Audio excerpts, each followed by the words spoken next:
اوقات میں نماز، روزہ، حج، زکوٰۃ، جہاد فی سبیل اللہ اور معاشرتی مسائل جن میں تفصیلات سے نکاح، طلاق اور ازدواجی زندگی کی حیثیت، رہن سہن کو اللہ نے تفصیل سے بیان فرمایا ہے۔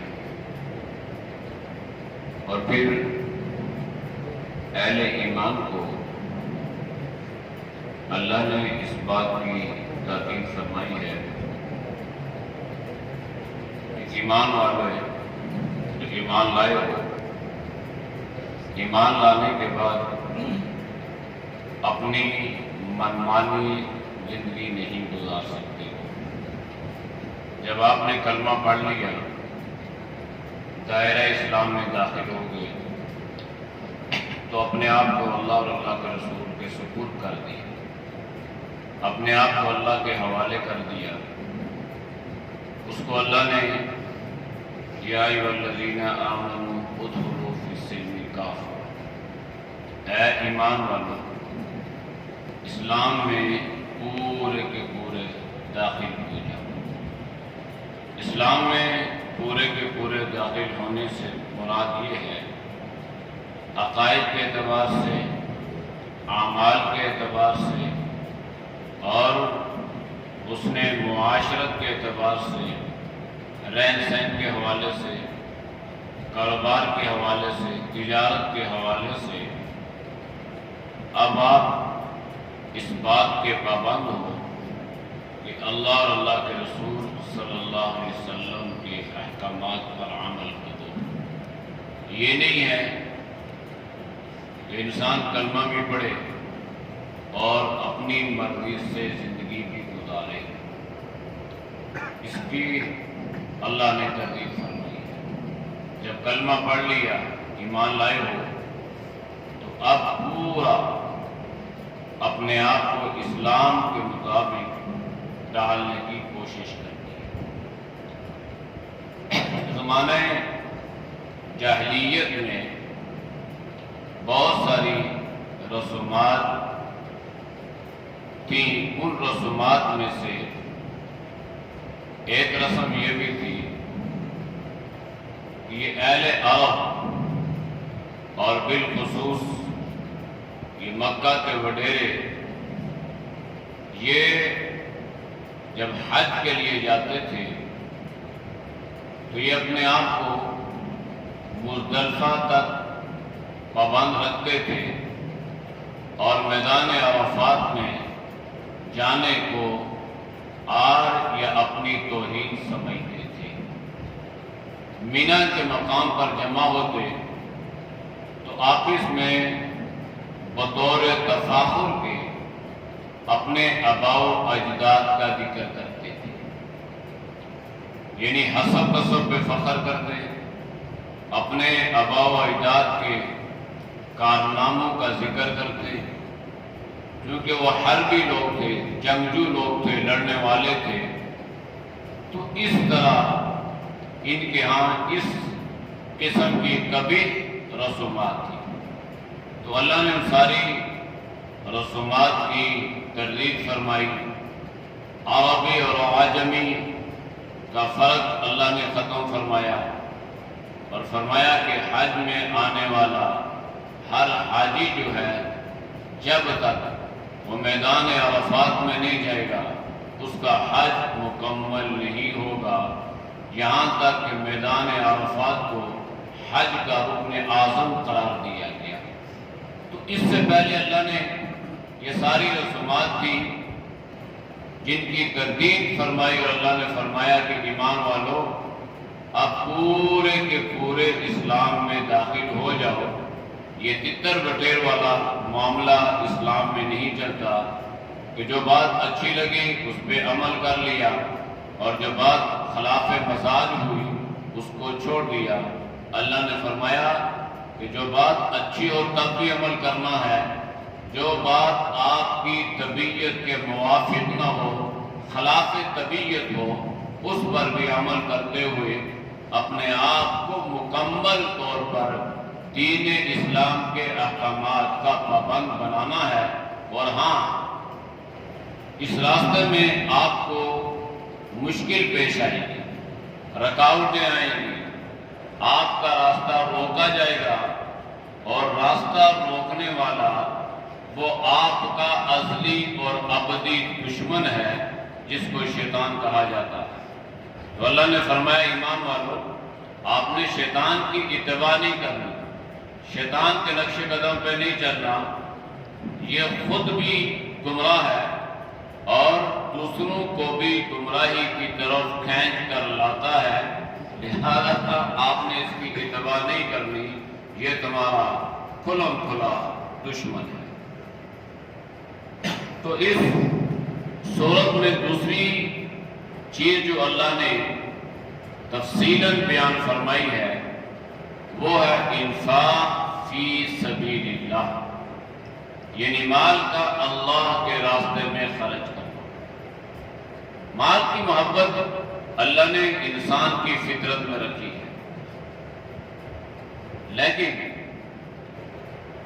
یہ کب معیوب بنتا ہے، یہ کب برائی کی صورت اختیار کر لیتا ہے، جب انسان اس مال پر اژدہا بن کر بیٹھ جائے اور اس مال کو، اس سرمائے کو اللہ کے راستے میں خرچ نہ کرے، لوگوں کی ضروریات پر اپنا مال خرچ نہ کرے، تو اللہ نے اس کی مذمت بیان فرمائی ہے، اور خرچ کرنے والوں کی اللہ نے حوصلہ افزائی فرماتے ہوئے واضح طور پہ اللہ نے یہ اعلان فرمایا ہے، من ذا الذی یقرض اللہ قرضا حسنا فیضاعفہ لہ اضعافا کثیرا، کہ کون ہے من ذا الذی، کون ہے وہ شخص جو اللہ کو قرض حسنا دے، اللہ کو قرض حسنا دینے والا۔ تو اللہ نے فرمایا کہ فَيُضَاعِفَهُ لَهُ أَضْعَافًا كَثِيرًا، اللہ آپ کو جب یہ مال واپس کرے گا تو اتنا نہیں کرے گا جتنا آپ نے خرچ کیا ہوگا، بلکہ اللہ نے اس کی مثال اس انداز سے دی ہے جیسے ایک دانہ انسان زمین پہ بو دیتا ہے، پھر وہ دانہ زمین سے باہر نکلتا ہے اور ایک خوشے کی شکل اختیار کر لیتا ہے، اور اس کی مختلف ٹہنیاں بن جاتی ہیں، اور ایک ایک ٹہنی کے ساتھ کس قسم کے دانے لگتے ہیں چلی کی صورت میں۔ تو اللہ نے مثال یہ دی ہے کہ جو اللہ کے راستے میں 1 روپیہ بھی خرچ کرتا ہے، اللہ اس کو اس کا مال اس انداز سے واپس کر دیتا ہے۔ اللہ جو ہے یہ محسن حقیقی ہے، صحیح معنوں میں انصاف کرنے والا، صحیح معنوں میں بدلہ دینے والا وہ اللہ کی ذات ہے۔ تو اللہ کی ذات پر جب ہم اپنا مال خرچ کریں گے اللہ کے حکم سے، تو پھر انسان کو اس بات کا یقین رہے اور امید رہے کہ اللہ ہمارے اس سرمائے کو، اللہ ہمارے اس مال کو بڑھا چڑھا کر واپس فرمائے گا۔ چونکہ مال کے لیے انسان کو محنت کرنی پڑتی ہے، مشقت اٹھانی پڑتی ہے، تجارت کرنی پڑتی ہے، اور اس کے لیے انسان کو سفر پیش آتے ہیں۔ تو اللہ نے اس کا بھی حکم دیا کہ اہل ایمان کو اس بات کی تاکید کی جاتی ہے کہ احل اللہ البیع وحرم الربا، ان کے لیے اللہ نے تجارت کو، کاروبار کو، رزق کے حلال کمانے کے مواقع کو اللہ نے حلال قرار دیا ہے، اور ربا کو، سود کو اللہ نے حرام قرار دیا ہے۔ سود جو ہے یہ بہت بڑی لعنت ہے جو آج پوری دنیا پر مسلط ہے، اور اس کو زبردستی مسلط کیا جا رہا ہے۔ اور سود کی بنیادی جو وجہ ہے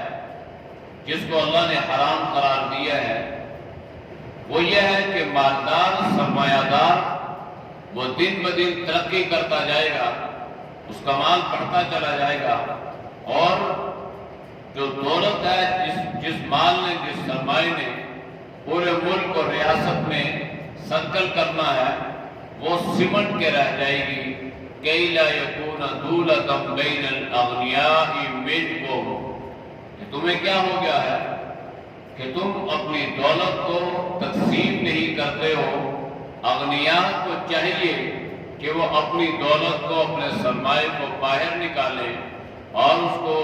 منڈیوں میں لے کے آئیں، اور اس سے غرباء کو اور فقراء کو اور مزدور طبقے کو فائدہ ہوگا،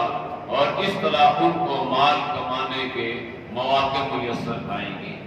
تو اس لیے اللہ نے قرآن کریم میں اس بات کا اعلان فرمایا ہے کہ جو قوم انفرادی طور پر یا اجتماعی طور پر سود سے باز نہیں آتی، وہ قوم دراصل اللہ اور اللہ کے رسول کے ساتھ حالت جنگ میں ہے۔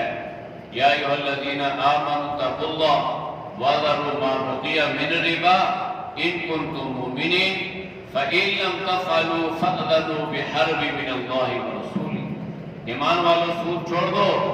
اگر سود چھوڑنے کے لیے تیار نہیں ہو تو پھر اللہ اور اللہ کے رسول کے ساتھ جنگ کے لیے تیار ہو جاؤ۔ تو جو مسلمان اللہ کے ساتھ جنگ کرے گا، جو مسلمان اپنے پیغمبر کے ساتھ جنگ کرنے کے لیے تیار ہوگا، یاد رکھیں نہ اس کی دنیا بنے گی نہ اس کی آخرت بنے گی۔ اللہ کے ساتھ کون لڑ سکتا ہے؟ تو آج پوری دنیا اور بالخصوص مسلمان جو ہے وہ اس اعتبار سے اللہ کے ساتھ حالت جنگ میں ہے، جس کا نتیجہ یہ ہوا کہ آج مسلمان اللہ کی رحمتوں سے دور ہوتا جا رہا ہے۔ تو سود کو چھوڑنا پڑے گا۔ بینک میں جتنے بھی اکاؤنٹ انسان کے ہوتے ہیں ان میں سے انسان کو چاہیے، مسلمانوں کو چاہیے کہ کرنٹ اکاؤنٹ جو ہے یہ مناسب ہے، اس کو اختیار کیا جائے۔ اس کے علاوہ جتنی بھی صورتیں موجودہ دور میں بینکوں میں یا باقی جگہوں پہ پائی جاتی ہیں ان پر علماء کرام کا متفقہ یہ فتویٰ ہے کہ یہ ساری کی ساری جو صورتیں ہیں، شکلیں ہیں، یہ سود کی صورتیں اور شکلیں ہیں، لہذا مسلمانوں کو اس سے اپنے آپ کو بچانا چاہیے۔ اس سورت کے آخر میں اللہ نے ایک دعا سکھلائی، سورۃ بقرہ کے آخر میں، چونکہ سارے معاملات بھی ہیں، عبادات بھی ہیں، تو انسان جتنا بھی عمل کرنے والا ہو، جتنا بھی عبادت گزار ہو اور جتنا بھی حلال کمانے والا ہو، آخر انسان ہے، کہیں نہ کہیں جا کر اس سے کوئی غلطی، کوئی کوتاہی، کوئی لغزش ہو ہی جاتی ہے۔ تو اس کے لیے اللہ نے انسان کو یہ دعا سکھلائی ہے۔ انسان کو چاہیے کہ وہ اللہ سے مانگتا رہے اور اللہ سے یہ دعا کرتا رہے، یا اللہ ہمارے اوپر اتنا بوجھ نہ لادنا کہ جس کو ہم اٹھا نہ سکیں۔ ربنا ولا تحملنا ما لا طاقت لنا، جس کی ہمیں اٹھانے کی طاقت نہ ہو، اللہ ہمارے اوپر ایسا بوجھ نہ ڈالنا۔ اور رہ گئی یہ بات کہ ہم کمزور ہیں تو اللہ تجھ سے معافی کی التجا کرتے ہیں۔ واعف عنا واغفر لنا وارحمنا انت مولانا فانصرنا علی القوم الکافرین۔ اللہ ہماری لغزشوں کو معاف کرنا، اے اللہ ہمیں معاف کرنا، اللہ ہمیں خطاؤں سے درگزر کرنا، اللہ ہمارے اوپر رحم فرمانا۔ تو ہمارا مددگار ہے، مشکل کشا ہے، حاجت روا ہے، اور اللہ کافروں کے مقابلے میں ہمیں اکیلا نہ چھوڑنا بلکہ کافروں کے مقابلے میں اللہ کو ہماری مدد اور نصرت فرمانا۔ سورہ آل عمران قرآن کریم کی دوسری بڑی سورت ہے۔ یہ جو عمران تھے نا، عمران یہ حضرت عمران حضرت مریم کے والد گرامی تھے، ان کی اولاد نہیں تھی۔ حضرت عمران کی بیوی نے ایک مرتبہ، جن کا نام حنہ بنت فاقوس تھا، انہوں نے ایک مرتبہ دیکھا کہ کہ ایک چڑیا جو ہے نا، چڑیا یہ اپنے بچے کے منہ میں اپنی چونچ سے غذا ڈال رہی ہے، پانی ڈال رہی ہے، اس کو کھلا رہی ہے۔ تو جب انہوں نے اس کو دیکھا تو ان کے دل میں ایک خواہش امڑ آئی، اور ویسے بھی جن کی اولادیں نہیں ہوتی وہ جب دوسروں کو دیکھتے ہیں تو ان کی خواہشات امڑ آتی ہیں، ان کے دل میں ایک حسرت پیدا ہوتی ہے، کاش ہماری بھی اولاد ہوتی۔ تو انہوں نے دیکھا اس چڑیا اپنے بچے کے ساتھ کس قدر محبت سے پیش آ رہی ہے، تو ان کے دل میں ایک حسرت اور خواہش پیدا ہوئی، اور اللہ سے التجا کرنے لگی، یا اللہ تیرے خزانے بڑے وسیع ہیں، اے اللہ اگر تو نے مجھے اولاد عطا فرما دی تو میں اپنی اولاد کو بیت المقدس کی خدمت کے لیے وقف کر دوں گی۔ تو زمانے میں ایک نیتیں یہ بھی ہوتی تھی کہ دین کی خدمت کے لیے گویا وقف کرنا، اس کی نظریں مانی جاتی تھی، اس کی منتیں مانی جاتی تھی، اور اللہ سے یہ وعدے اور وعید کیے جاتے تھے۔ آج ہماری نظر و نیاز کا عالم کچھ اور ہے۔ آج ہم کہتے ہیں اللہ ہمیں اولاد دے تو ہم اس کو ڈاکٹر بنائیں گے، انجینئر بنائیں گے، بڑا سرمایہ دار، بڑا تاجر اس کو بنائیں گے۔ اس کی پابندی تو نہیں ہے، آپ بے شک بنائیں، لیکن اگر اللہ نے اولاد عطا فرمائی ہے تو کون ہے جو یہ سوچے کہ اگر ایک طرف میں اپنی اولاد کو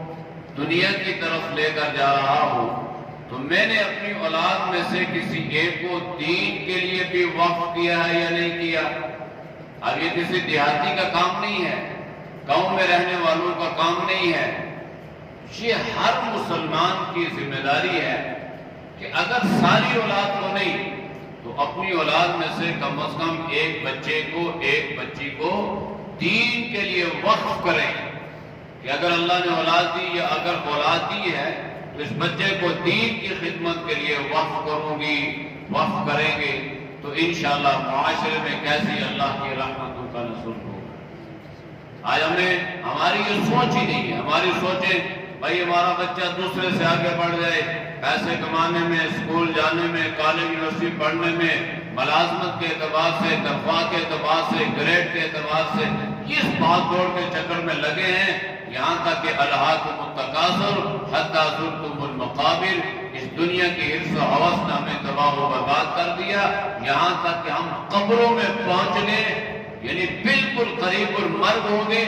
جتنے بوڑھے ہوتے جا رہے ہیں اتنی ہماری دنیاوی خواہشات جوان ہوتی جا رہی ہیں، تو اللہ نے اس کو اس انداز سے ذکر فرمایا ہے۔ تو خیر انہوں نے نیت کی اولاد ہو تو بیت المقدس، اس زمانے میں دستور یہ تھا کہ بچے جو تھے، بچے لڑکے، ان کو تو بیت المقدس کی خدمت کے لیے قبول کر لیا جاتا تھا، لیکن بچیوں کو نہیں۔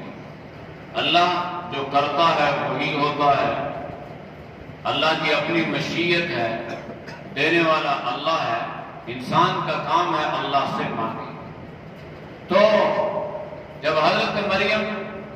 کی والدہ نے نیت کی تو اللہ نے ان کو اولاد عطا فرما دی، ان کے ہاں بچی پیدا ہوئی۔ بچی کی پیدائش سے پہلے حضرت عمران انتقال فرما گئے، بچی پیدا نہیں ہوئی اور باپ کا سایہ پہلے سے اٹھ گیا۔ یہ بچی جو تھی یہ حضرت زکریا جو اس بچی کے حقیقی خالو بھی تھے اور بیت المقدس کے گویا متولی بھی تھے، تو یہ بچی ان کی کفالت میں آ گئی۔ چنانچہ اللہ نے اس میں بڑی اپنی قدرت کی نشانیوں کو بیان فرما کر انسان کو اپنی رحمت کی امید دلوائی ہے۔ انسان کبھی بھی اللہ کی رحمت سے مایوس مت ہو، اللہ کی رحمت سے نا امید مت ہو، آخر دم تک انسان کو چاہیے کہ وہ اللہ کی رحمتوں سے وابستہ رہے۔ اب دوسرا منظر یہ ہے کہ حضرت زکریا جو بیت المقدس کے متولی ہیں، امام ہیں، ولی ہیں، نبی ہیں، لیکن اللہ کا کرنا یہ ہے، اللہ کی قدرت یہ ہے کہ حضرت زکریا کی اولاد بھی کوئی نہیں۔ حضرت زکریا عمر تقریباً بعض مفسرین نے لکھا ہے کہ 120 سال اور بعض نے لکھا ہے 90 سال، یعنی ایسی عمر کہ جس عمر میں طبعی طور پر اولاد کے چانس ختم ہو جاتے ہیں۔ تو حضرت زکریا کو اللہ نے ایک منظر دکھلایا۔ حضرت زکریا جب باہر جاتے نا تو باہر سے دروازہ بند کر کے چلے جاتے، کنڈی لگاتے، تالا لگاتے، جو بھی کرتے۔ تو ایک مرتبہ جب حضرت زکریا آئے، باہر سے دروازہ کھولا، اندر آئے، اپنے حجرے میں آئے نہیں بلکہ آنے لگے۔ جو آپ نے دروازہ کھولا، آپ نے ایک قدم دروازے کی چوکھٹ اس کی دہلیز پہ رکھا تو ایک چیز دیکھی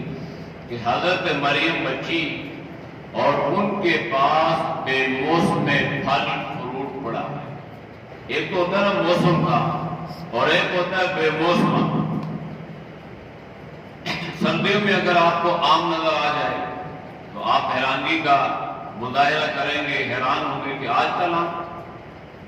اور اسی طرح گرمیوں میں اگر آپ کو مالٹا نظر آ جائے تو آپ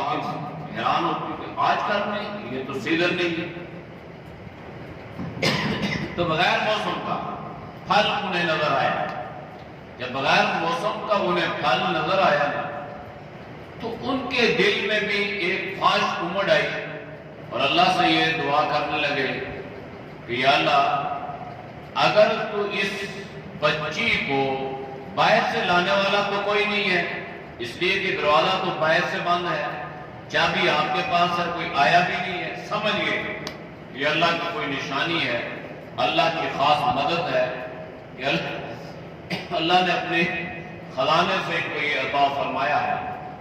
تو حضرت زکریا اپنے اللہ سے مانگنے لگے اور یہ فرمانے لگے، اے اللہ، اگر تو اس بچی کو بے موسمہ پھل عطا کر سکتا ہے تو اللہ تو مجھے بے موسمی اولاد بھی عطا کر سکتا ہے۔ بے موسمی اولاد یعنی بیوی میری بانجھ ہو چکی ہے، اولاد کی صلاحیت نہیں ہے، اور میری بھی عمر یہ ہے کہ آخر ہڈیاں بالکل کمزور ہو چکی ہیں، وہ سیدھا ہو چکی ہیں، اور عمر کا یہ حصہ ہے۔ موسم تو اولاد کا نہیں ہے، اتنا تو میں بھی جانتا ہوں، لیکن تیرے لیے کوئی مشکل بھی نہیں ہے۔ تو اگر اس بچی کو بے موسمہ پھل عطا کر سکتا ہے تو اللہ تو مجھے بے موسمی اولاد بھی عطا کر سکتا ہے۔ ہنالک دعا زکریا اللہ، ہنالک